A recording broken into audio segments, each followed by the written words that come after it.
Tell us about yourself and your journey as a businesswoman. My name is Shivangi and I'm an architect but currently into a completely different business of FMCG. My journey in Gopal started right after my engagement in 2017. જ્યારે હું કોલેજમાં હતી ત્યારે અડધો દિવસ college જવાનું અને college 4-5 વાગે પૂરી થાય એટલે ત્યાંથી અમારી ફેક્ટરી એકદમ નજીક જ છે તો હાફ ડે ત્યાં જવાનું. એવી રીતે 7 years થઈ ગયા છે અત્યારે હું બિઝનેસમાં ઇન્વોલ્વ છું. અને એઝ અ આર્કિટેક્ટ મારી ગોપાલમાં જર્ની એવી રીતે સ્ટાર્ટ થઈ કે મારે કોર્પોરેટ ઓફિસ ડિઝાઇન કરવાની હતી. તો ભણતા મેં આખી કોર્પોરેટ ઓફિસ ડિઝાઇન કરી and that was my first project in Gopal. અને એના પછી ધીરે ધીરે પેકેજિંગ છે, marketing, branding, sales, corporate HR અને અત્યારે તો ઘણા બધા ડિપાર્ટમેન્ટ, મોસ્ટલી બધું જ you have to look after improvement in all the departments. એટલે બધા જ્યાં ઇમ્પ્રુવમેન્ટનો સ્કોપ લાગે બધું આપણે મોનિટર કરવાનું. અને એક ડિપાર્ટમેન્ટથી આમ કન્ફાઇન ના થાય કે આ જ ડિપાર્ટમેન્ટ. એ જેવી રીતે લાઈફમાં હોય કે વુમનનો રોલ છે એક જ રોલ નથી, મલ્ટિપલ રોલ છે. એવી રીતે બિઝનેસમાંય મારો રોલ અત્યારે આમ એક ડિપાર્ટમેન્ટથી કન્ફાઇન્ડ નથી, હોલિસ્ટિક અપ્રોચથી બિઝનેસ આખો જોવાનો હોય. What does Shakti mean to you personally, and how have you used it to contribute to the society? Shakti to me is very subjective. Everybody is blessed with different powers, different Shakti. મને એવું લાગે છે કે આજકાલ ઇન્ફ્લુઅન્સરનો જમાનો છે કે anything you do some or many people must get influenced by you. કે લોકો આપણે ધારીએ કે ના ધારીએ આપણાથી ઇન્ફ્લુઅન્સ થતા જ હોય છે.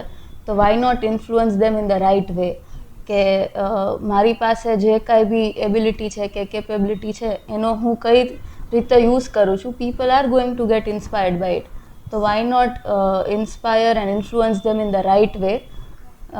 આજે તમે છો, તમે આટલું સારું ઇનિશિયેટિવ લીધું છે કે તમારી પાસે ઓપ્શન હતું આવું કરવું કે ના કરવું, but you took the initiative કે નહીં કાંઈક એક સારો મેસેજ સોસાયટીને પાસ કરવો છે તો people will get influence by this. અને આની બદલે તમે કંઈક બીજું કર્યું હોત તો એનાથી એ લોકો ઇન્ફ્લુઅન્સ થવાના હતા. પણ how do influence people is very important, in which direction you influence them. તો અત્યારે તો બધા પાસે એક ડિજિટલ શક્તિ તો છે જ. અને બધાનું જે અત્યારનો જે રોલ હોય, may it be in business or in the family, એના સાપેક્ષમાં બધા પાસે એક પાવર પણ છે જેનો એને રાઇટ યુટિલાઇઝ કરવો જોઈએ ઇન ધ રાઇટ ડિરેક્શન. તમારા લાઈફની pivotal moment એક અમને કહેશો, and also any challenge you faced and how did you overcome the challenge, and એને તમને પર્સનલી કઈ રીતે personally how did you get like improvement in yourself from that? Personally કહું તો અત્યાર સુધીની મારી લાઈફમાં એવા કોઈ મોટા ચેલેન્જીસ કે અપ્સ એન્ડ ડાઉન્સ કે એવું આવ્યું જ નથી. જ્યારે પપ્પા છે બિઝનેસમાં બીજાને એના લાઈફના સ્ટ્રગલની વાત કરતા હોય કે મમ્મીજી છે એના સ્ટ્રગલની વાત કરતા હોય ત્યારે હું હંમેશા એમ કહું કે મેં તો સ્ટ્રગલ શું છે જોયું જ નથી અત્યાર સુધી. એટલે ટિપિકલી એવી કાંઈ ઓબ્સ્ટેકલ કે ચેલેન્જ નથી આવી. પણ બિઝનેસ છે એ મોનોટનસ ક્યારેય નથી હોતો અને every day there are new challenges and new સર્કમસ્ટેન્સીસ. તો એવી બધી જગ્યાએ કેવી રીતે સિચ્યુએશનને હેન્ડલ કરવી અને કામલી એને રિએક્ટ નહીં પણ રિસ્પોન્ડ કરવું, એ બધું મેં પપ્પાજી પાસેથી શીખેલું છે. કે પપ્પાજી હંમેશા કહે છે કે કોઈ પણ ઇન્સિડન્ટ્સ છે તો એને એઝ અ ચેલેન્જ લેવું કે એઝ અ ઓપોર્ચ્યુનિટી લેવું એ એકદમ તમારા હાથની વાત છે. અને અત્યાર સુધી મારા મેરેજનો જેટલો ટાઈમ છે એમાં મેં એવી કોઈ પણ એવડી મોટી સિચ્યુએશન નથી જોઈ કે જે પપ્પાની શાંતિ કે પીસ ઓફ માઇન્ડ છે ને એ હટાવી શકે. એમ કે જરાય એમને મેં ટેન્શનમાં નથી જોયા ક્યારેય. તો he is my guiding light કે એના કોન્સ્ટન્ટ સોર્સ ઓફ ઇન્સ્પિરેશન.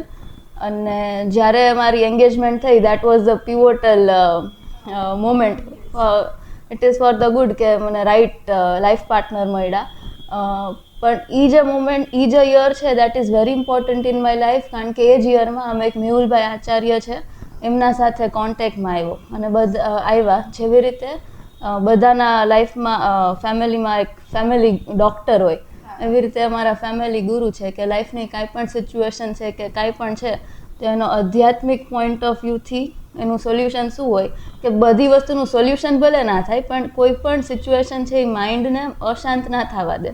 કે યુ મેન્ટેન યોર કામ, યોર પીસ, એ બહુ ઇમ્પોર્ટન્ટ છે.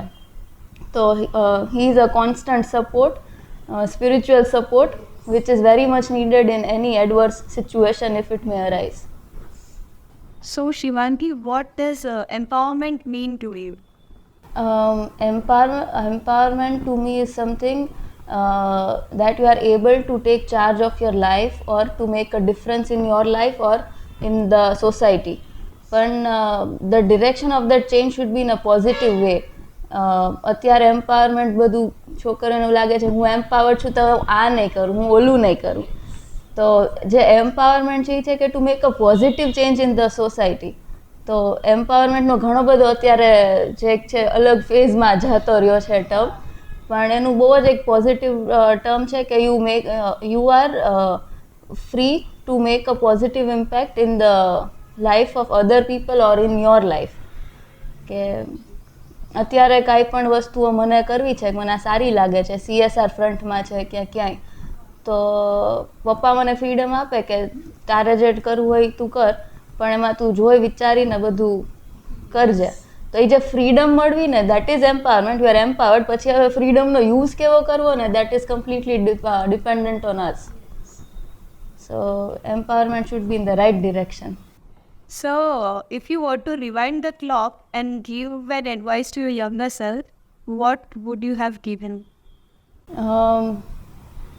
If I get a chance to train myself as a younger person or a young kid, તો હું મારી જાતને સૌમનસ્ય શીખડાવત.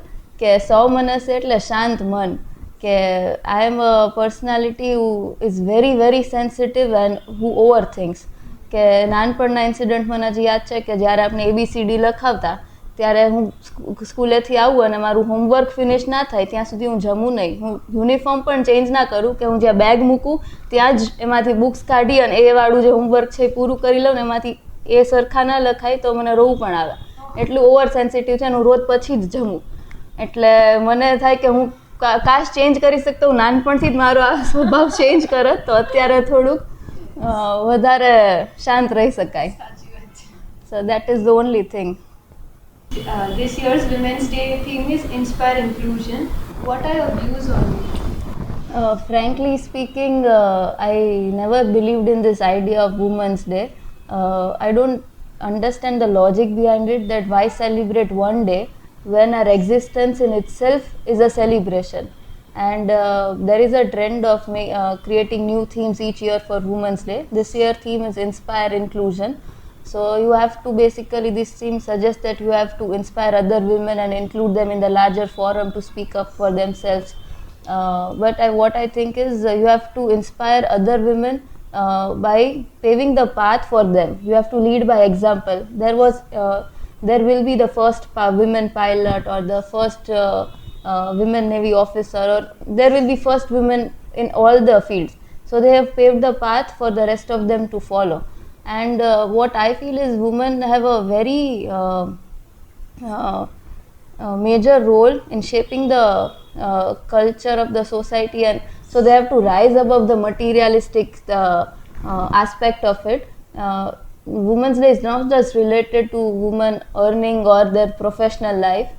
So I feel that they have to rise up above the materialistic things, and that is how they can take charge of the society and the cultural values and lead the whole society. So, what message would you like to spread to women around the society? My message to women is demand right things in life. Demand right man, right qualities of men, right personality of men. કે એક અત્યારે ગામડામાં આટલું સ્પીડમાં જે urbanisation થાય છે, શું કામ થાય છે કે દીકરીને ગામડામાં નથી જવું. તો એક દીકરીની ડિમાન્ડ છે કે હું ગામડામાં નહીં જાઉં, તો આખું અર્બનાઇઝેશન થઈ ગયું, ગામડા ફટાફટ ખાલી થતા ગયા. કેટલો મોટો ચેન્જ આખો કલ્ચરલ આમ ઇકોનોમીમાં આવ્યો, બધી જગ્યાએ એવો એક દીકરીની ચોઇસ ઉપરથી મારા નથી કરવું. તો આ જ વસ્તુ એ પોઝિટિવલી કરે કે ભાઈ મને આવી ટાઈપના છોકરાઓ નહીં ચાલે, મને એડિક્શન નહીં ચાલે, આ નહીં ચાલે, તો સમાજમાંથી એ બધું ઓછું થતું જાય. અત્યારે મને દુઃખ બધી વસ્તુનું એ થાય કે છોકરાવા કરે છે તો અમે કેમ ના કરીએ. ભાઈ આપણે એક સ્ટેપ ઉપર છીએ, આપણે એ સ્ટેપ નીચે નથી આવવાનું. એટલે જેન્ડર ઇક્વાલિટીનો કોન્સેપ્ટ છે એ કોઈ દિવસ મને સમજાણો જ નહીં કે we are already here. Why equal to man. આપણે ઓલરેડી અહીંયા છીએ એટલે અહીંયા આવવાથી તો આપણું ડિમોશન થાય છે, પ્રમોશન નથી થતું. તો my message is to the man that start valuing the woman around you and the work, the unseen work they do to keep the society intact. Otherwise they will enter into the same rat race that you are into, અને the society culture will lose its age old glory. કે gender ઇક્વાલિટીની જરૂર નથી, આપણે already એમનાથી એક step ઉપર છીએ. કે જે ઇમોશનલ કોશન્ટ આપણી પાસે છે એ મેન પાસે નથી, અને બધી વસ્તુ કમર્શિયલ થઈ જશે તો પછી ઇમોશન્સ વગર તો કંઈ ચાલતું નથી. એટલે my message is to the man કે start valuing the unseen work the woman around you does, અને ટુ ધ વુમન કે never fall into this term gender equality. અત્યારે પ્રોફેશનલી ને બધું છે એમાં તો બધી વુમન ઇક્વલ ઓપોર્ચ્યુનિટી ને બધું મળે જ છે, and that is not equal. એ તો આપણે કરીએ છીએ, that is the need of time. So Shivangi, tell us a social work you did for women around or you want to do it in future. Nice question. Social work તમારો close to heart subject છે. As a Gopal family we do a lot of social work. સમૂહ લગ્ન છે, blood donation camps છે, કોઈ લોકોના health ક્રાઇસિસમાં help કરવી, oxygen cylinders Covid વખતે કરવા, એજ્યુકેશન હેલ્પ કરવી, એ બધું બહુ થતું જ હોય છે. પણ I come up from a family કે જ્યારે એવા રૂલ્સ હતા કે રૂમાલ તો ખાદીનો જ વાપરવાનો, કે વોર્ડરોબમાં 10 પેર તો હંમેશા ખાદીની હોવી જ જોઈએ, 2 ઓક્ટોબરના ખાદી પહેરવાનું, સ્વદેશી વસ્તુઓ જ વાપરવાની, બને એટલું આમ ટીપક ટાપક ને એમાં નહીં કરવાનું, આમ લાર્જર એસ્પેક્ટ જોવાનો.